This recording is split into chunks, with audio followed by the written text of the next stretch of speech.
সম্মানিত ভিউয়ার্স, দর্শক শ্রোতাবৃন্দ, অনুমতি যিনি নেবেন তিনি যে তাকে জিজ্ঞাসা করে তুমি কে, তাহলে আমি এক কথা বলবে না, আমি আমি না বলে নিজের নাম প্রকাশ করবে, আমি অমক, অথবা আমি অমক বলবে, অথবা অমক এটা বলবে, নাম বলবে।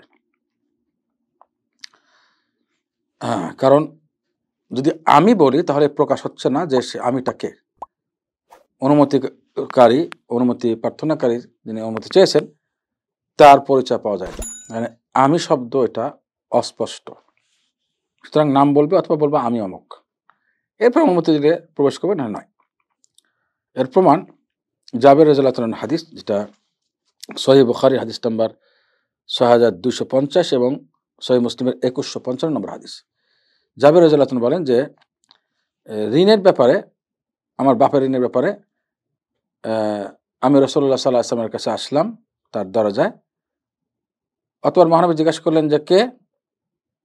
তখন আমি বললাম আনা, মানে আমি। মহানবী সাল্লাল্লাহু আলাইহি ওয়াসাল্লাম অপছন্দ স্বরে বলেন আমি, তার মানে আমি করো কেন, মানে প্রকাশ তোমার নাম কি ইত্যাদি। উদ্দেশ্য আমি এটা আল্লাহ রাসূল পছন্দ করেনি, আমি কেন বলছো, পছন্দ করেনি আমি বলতে হবে আমি অমক অথবা অমক। আসসালামু আলাইকুম ওয়া রাহমাতুল্লাহি ওয়া বারাকাতুহু।